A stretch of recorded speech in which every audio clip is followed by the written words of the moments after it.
From the University of Alaska Anchorage, this is Seawolf Voices, a podcast about the pathways to and from education. I'm your host, Matt Jardin. Through times of growth, spells of waiting, and pivots caused by unprecedented global pandemics, lifelong Alaskan and journalism and public communications alumna Tosha Swan has seen the state's business community weather it all. As Vice President of the Anchorage Chamber of Commerce, Tosha helps advocate and celebrate local entrepreneurs, and as Director of the Chamber's Young Professionals Group, she facilitates connections and development for those just starting their journeys. In this episode, Tosha talks about her graphic design inspirations, how the employee-employer relationship has evolved since the pandemic, and what people can do who are just beginning their careers or businesses.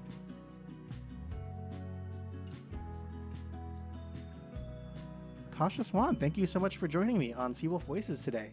Thanks for having me. So let's start at the very beginning. Can you tell me about growing up in Kenai? Sure. Yeah, Kenai was, as you can expect, it's a fishing town, fishing capital of the world. So winters were a little slow, and then summer would hit, and our population would, quadruple, and it was fun seeing people come and go. But as you live there, and as you're growing up there, you're kind of in your own world, in your own neighborhood, or I shouldn't say neighborhood, I should say, across the town. We would ride our bikes or rollerblade from one end to the other, bike from Kenai to Soldotna. It was wild. It was fun just being a kid. I feel like now, if I were down there with my daughter now, it would be very different. As a fellow lifelong Alaskan, you can probably relate to the excitement that just reverberates around the community whenever a new business opens. What new business opening has excited you the most? I mean, very recently, Diamond Center just announced they're opening Maurice's. And I don't know if you're familiar with that, but it's a clothing store. So anytime I go down, quotes to America, I always shop at Maurice's. So that's exciting for me. In Kenai, I remember as a kid, Kmart opening, and there was a Little Caesars. And so that was, game on. So at lunchtime at school, we'd go to Kmart to get Little Caesars breadsticks. Oh my gosh. I used to live in Juneau, and I remember the Kmart that they had there. And it was the same thing. Like, there was a Little Caesars there, and we would just always go down there and hang out at the Little Caesars. Delicious. So it's so good. It's so good. What led you to attend UAA? So I graduated from Kenai Central High School, and then I decided to stay home a year, and I started school at the Kenai Peninsula College. Really enjoyed it there, but growing up in Alaska, you get some freedom, and you're like, I think I'm going to move to Hawaii. So my best friend and our boyfriends, we moved to Maui. I lived there for a year. I did attend the community college there. Worked 2 jobs. It was fun, but it was a lot of work and responsibility. Living on your own with your friend when you've never been on your own before. So we decided to fly home after a year of living it up in Hawaii, and decided to move back to Anchorage rather than Kenai, and then just sort of continued, transferred credits and continued on from there. There was really kind of a no-brainer. It's like, move to Anchorage and just finish UAA. What inspired you to choose PR and advertising as a major and a career? Yeah, so I've always been connected to news and magazines. As a kid, I was that little kid making handwritten and hand-drawn family newspapers, and would push them under the door to my parents and be like, news. And so growing up, even in high school, I loved magazines. I was always buying magazines. I was always making collages. I was always, I got really into scrapbooking. And so when I went to college, I knew for sure I wanted to go into journalism. My career day in high school, I went to the Peninsula Clarion and saw like the back, behind the scenes there. And I don't know. I've just always been drawn that way. And even after graduating UAA, I got a job at a publishing company. And so my friends from high school would say, like, you're doing exactly what you said you wanted to do. Are there any lessons or experiences from your time at UAA that have stuck with you? Yeah, to be really honest with you, I learned a lot of my hard lessons at UA, not UA in particular, but in college years, which I'm sure a lot of students do. But it's learning how to manage working and taking care of yourself and living on your own with the importance of education. I remember being up at 4 a.m. working on a project and just crying my eyes out because I have to be up the next morning, and I am like not getting any sleep. And I'm like, I wish I would have done this sooner. So I can't say I don't procrastinate still now, but it's definitely a little more structured procrastination. But yeah, just it's wild, living on your own and trying to to do the right thing and finish your degree, and while also working two, sometimes three jobs. It was tough.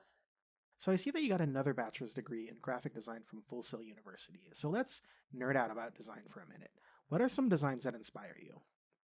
It's a big question. A lot of design inspires me, but I use Adobe Creative Cloud like many graphic designers do, and a lot of Adobe's work inspires me. I love the colors and just the clean design, the geometric shapes that they use. I'm also on the board of AIGA Alaska. It's the local organization for graphic design, and their overall brand is really appealing to me as well. It's kind of similar. It's very clean and geometric and colorful. I'm kind of known to be like a very minimal designer. I have very clean designs.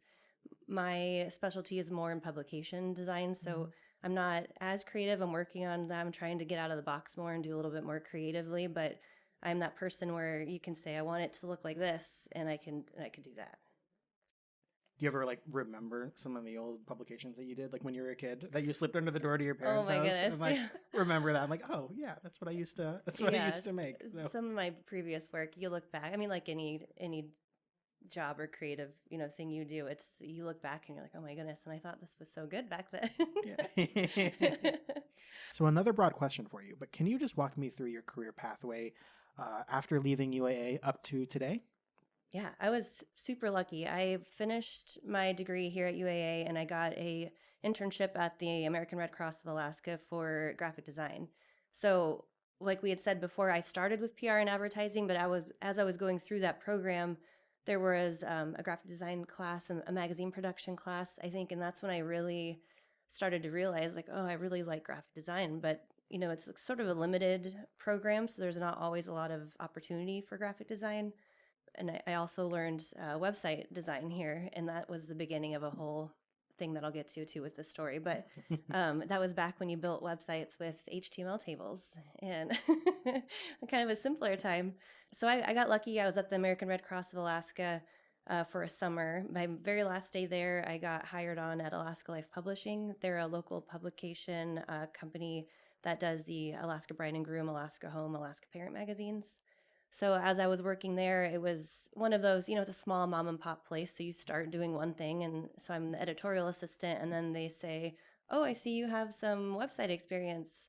Do you think you can redesign our websites? Or, oh, do you want to start doing photo shoots? And do you want to start doing ad sales? And then I was designing ads, and then I was designing layouts. And so I really started from the bottom and worked my way up. It was really a hard decision to go from there because I was in the position where I could take over as general manager and sort of help run the company. But then the Anchorage Chamber appeared. And at the time, the Anchorage Chamber had their own magazine as well. So it definitely sounded like me, and it sounded like a logical next step. It seemed, I was a little nervous. I thought, am I ready for quotes like big girl job? Like, am I ready for this? Because it was 9 years of this publishing company, and it was just me and usually another art director, and then the people who owned it and did all the back end business stuff. But it was kind of a scary jump, but it's changed my life, and I'm so happy I did. For those that don't know, what is a Chamber of Commerce? So the Chamber of Commerce is a business a business networking organization. So there's an Alaska State Chamber, and they're definitely more advocacy focused.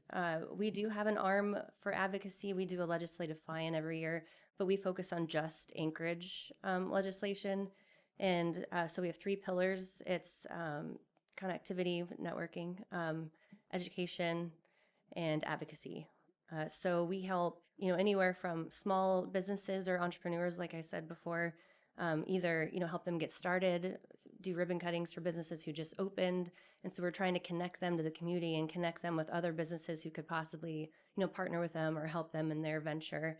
And then also up to, corporate companies or, banks, ConocoPhillips, they don't necessarily need the chamber to get started, but they use the chamber as a community service tool. So they always come out with big teams for citywide cleanup, or you can nominate each other for Gold Pan Awards and just honor a company for doing a really great job in community service for the year, or entrepreneurial excellence. So we're sort of like cheerleaders for Anchorage business, and we just do what we can to either advocate for them on any kind of legislation that may be bad for business for them, and connect them to others. So, what is the Young Professionals group that spun off from the Anchorage Chamber of Commerce, and how did you become its director? So the Young Professionals Group, it is a spinoff of the Anchorage Chamber. It's still under the Anchorage Chamber umbrella, and it's sort of a way to educate younger professionals on what a Chamber of Commerce does, and then also sort of gets them in the door. I think of it as like the chamber is taking YPG under their wing and introducing them to, the business world. You meet a lot of the local movers and shakers through YPG.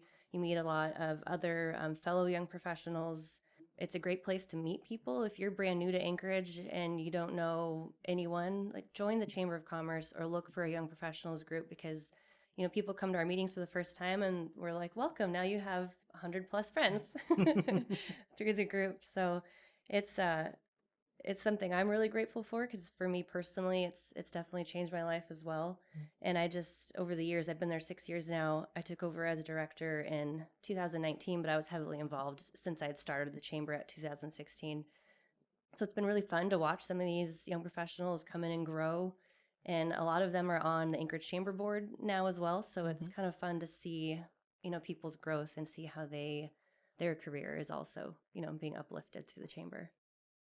How have you seen the idea of a group for young professionals succeed? I imagine the main attraction would be to kind of commiserate with people the same age as you about issues that older colleagues or bosses may not understand. Yeah, that's definitely something, just that camaraderie and understanding each other. Also, I would say that we definitely push each other and we give each other opportunities. I know of a lot of, YPGers who have their own companies, and to see their company grow, and then to see them partner with other YPGers companies. And so it's really building this tight knit network underneath the, the base of Anchorage business now. Like, we're the future leaders of Anchorage business. And Jen Motika, our YPG chair, she would say, no, we're leaders right now. Like, we are Anchorage business. And so she's been a really motivating person for a lot of people in YPG right now. And just, knowing that there's no reason to wait, or there's no reason to just, kind of hover. I like to say that if you're not uncomfortable with your next step, you're not doing it right. Like, your next step it should scare you. It should, because you need to level up. And I think YPG helps people do that. We have an annual Alaska Young Professional Summit that we put on, and it's statewide. A lot of Anchorage-based attendees, but each year we strive to get further and further out. So within the summit, we have education, networking, and then we also do awards. So we award a Young Professional of the Year and then a Young Entrepreneur of the Year. So just really trying to empower people, help them learn, help them reach out further, help them start their own businesses, help them move up within their corporate companies if that's where they are. So it's really, for anyone. It could be a startup entrepreneur, or it can be someone who's been in their job for 15 years and, just trying to move up the ladder. You studied PR and advertising, and while that's how your career started and it continues to be an important part of your job, you've also moved into this area of business growth and professional development. Is there anything in particular that inspired your move into that direction? I think getting the job at the chamber itself has really inspired me and taught me that. When I first started, during my interview, actually, Bruce Bustamante, my boss, he asked me, "So, what do you know about the chamber?" And I honestly, I said, actually don't. I don't really know what a chamber does, but I'm looking forward to finding out. And luckily, I still got the job, so that's good. But over time, it's something I didn't think about. When I worked at the publishing company, I sort of kept to myself. I didn't have a lot of coworkers. I didn't go out networking. I started doing trade shows there, and so I got a little bit of that networking bug there. And I think that's maybe what sort of later urged me to kind of get out of my shell when I joined the chamber. And, I think I just learned from a lot of other people. We have a lot of board members who really inspire me and who kind of show me this light. I can follow in their footsteps, and I can pull people up behind me and just, continuously grow. That's my favorite part of the chamber, is every day I'm learning something new. Every week at our Make It Monday forums, it's a new topic, or I'm meeting a new executive or legislator, or so it's just inspiring to be there. And I just want everyone else to come and do it with me, because I've learned so much, and it really is the best job in the world. So the next best thing to working there is to being a part of it, being a chamber member, being a member of YPG, and we all just sort of learn and share things together. What is your favorite part of the job? Oh gosh, my favorite part. I kind of said this already, but learning. I Mhm. love that our Make It Monday forum luncheons. One week it could be oil and gas. One week it can be like coming up. We have fraud protection, so learning about how to protect yourself from cyber attacks, or it could be our big candidate forum. So then I'm getting to meet candidates in person and get to hear, their ideas and what they see for the future of Alaska in person. And again, just meeting all the movers and shakers of the community and being involved, giving back to the community is really special for me. And then also just connecting with the young professionals. It's really is a big part of our business community. There's a lot of us growing up, and there's a lot of young professionals leaving Alaska too. And so I really feel like our young professionals group is important in that way. Is we want to keep our talent here in Mhm. Alaska. So, assuming you and I are in similar positions, but my job has changed so much since the start of the pandemic. And I see that that's something that's happening seemingly everywhere. The relationship between workers and employers have changed irreversibly. How have you seen the workforce change in recent years, locally and beyond, and for employees and employers? Yeah, well, the first thing I can think of is, working from home, realizing that you don't necessarily need your office space, and that some people are more productive at home, or some people are more productive in the office. So I think juggling that coming back from COVID has been difficult for some companies, or has made things easier for some companies. It really depends on your situation. For us at the chamber, we were able to keep doing what we do, but then even more. Like, I just went to a Chamber of Commerce conference in Indianapolis, and one of the big things for this year is that it's a revolution for chambers. We're being asked to step in and help in a lot more areas than we used to. It used to be a networking and, hey, we'll throw you a ribbon cutting, we'll do this and that, but chambers of commerce are really getting digging in deeper and helping business in new ways. And I think COVID has definitely sort of helped usher that along. And change in workforce, kind of like I said before, a lot of young professionals are either wanting to leave or they're needing to leave because they don't have the jobs they're looking for here. Or, I don't know if you went to the ADC luncheon and Roger Brooks spoke about what young professionals are looking for. And so they have a huge list, and it's interesting.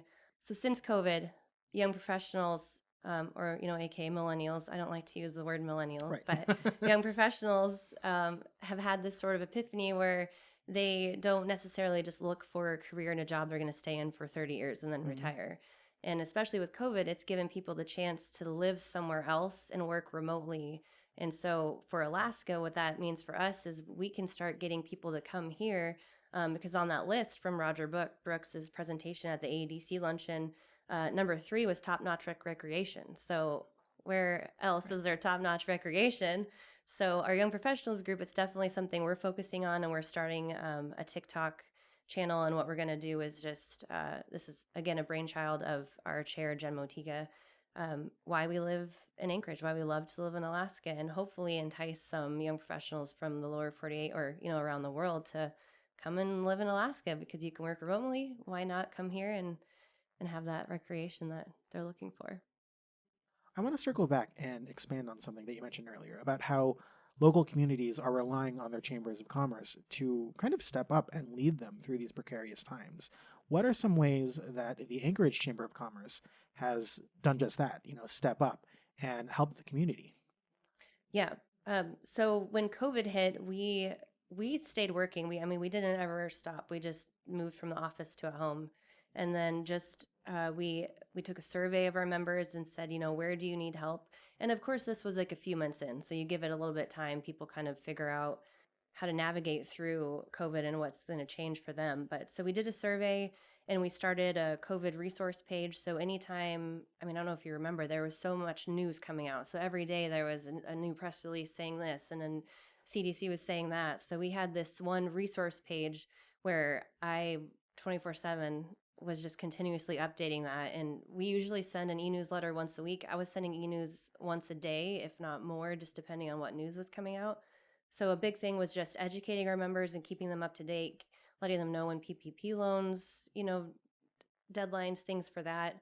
Um, we did an Excel spreadsheet, like a public Excel spreadsheet, to to monitor which businesses were open when, and if they did curbside, and if they could deliver, and just to try and keep some of those retail businesses or restaurants, try and keep them moving, because that's, an industry that really struggled through COVID. What advice do you have for people who are just, starting out in their careers or just starting out with their businesses? Mm-hmm. Join the chamber. Well, no, I mean, I say that, but honestly, when you're just starting out, joining a network like that isn't really top of mind. It's trying to get, those first few steps in, like your business license and your logo and your, all of that stuff. But even if you're not joining the chamber right away, come to the Young Professionals group if that's, we say we're ages 21 through 39, but we don't card at the door. It's young at heart. It's whoever wants to come. Just that's the main demographic. But join the Young Professionals group. That's free, and just ask a lot of questions from people around you. Reach out to people who've kind of been there and done that. I'll give a plug out to Dan Newman with Alaska Premier Auctions and Appraisals. He has done just an amazing job. He won Entrepreneurial Excellence Award with the chamber, but his business has only been around a few years. But just from the first couple of years, he just hit the ground running for sure. So he would be a huge resource for anyone looking to start their own business. Look into your Alaska Small Business Development Center. They have free resources. And then when you kind of get going, then join the chamber, and we will do a ribbon cutting or a little celebration. And Tosha Swan, thank you so much for joining me today on Seawolf Voices. Thanks for having me.